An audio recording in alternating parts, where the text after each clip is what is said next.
Papakulo muna tayo ng tubig.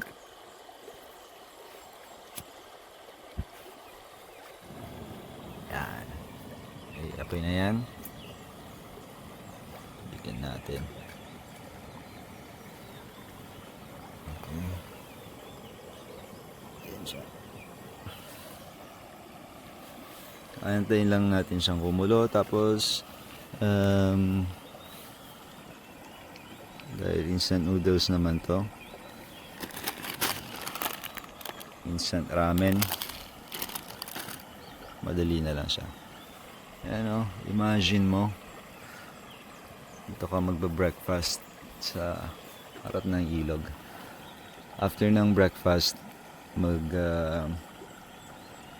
maliligo muna tayo mabilisan dito sa ilog bago ride out pa uwi. Maulap siya pero hindi naman umulan. I don't think ulan din yung araw na to. May mga ulap-ulap, siguro aambon siya ng konti maya maya. Goods na rin yan kaysa sa sobrang init kasi malalaspag tayo agad.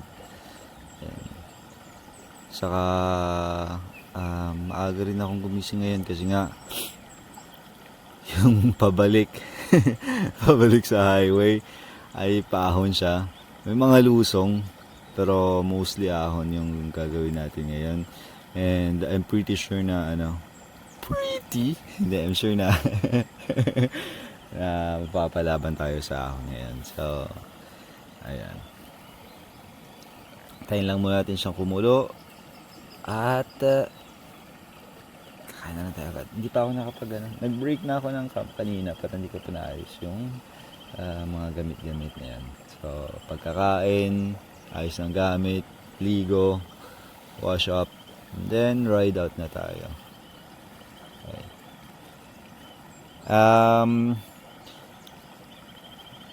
Ayan, sana sa sunod may mga kasama pa tayo para mas legit na pagkain na yung kainin natin. Ayun, mahirap kasi magluto ng mag-isa. In the sense na, syempre, kapag nagluto ka, although portion naman na yun, for sure, kapag mag-ano ka, good for one meal, diba, sa meal prep. Ayan, ganyan. Pero, mas okay kung mas marami para kapag magluto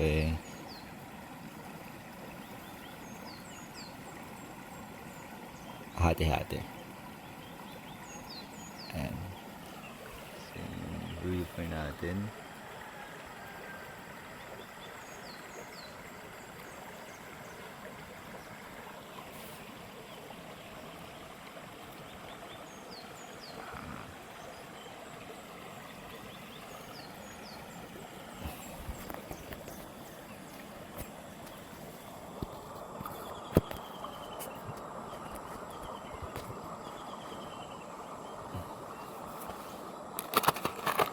Yan po yung noodles.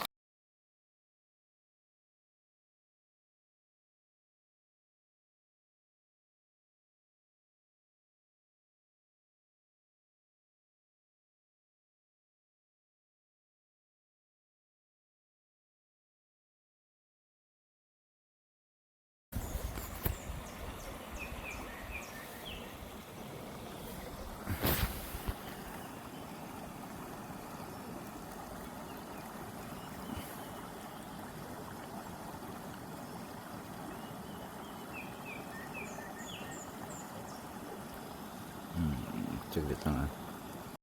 So, ayan. Luto na yung ating breakfast. Oops.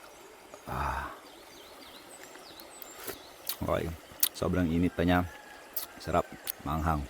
Sakto. Hindi naman masyadong malamig ngayon dito. So, pero gusto ko kasi ng manghang. So, ayan. Kain na tayo by the river. Oops. Bon appetito.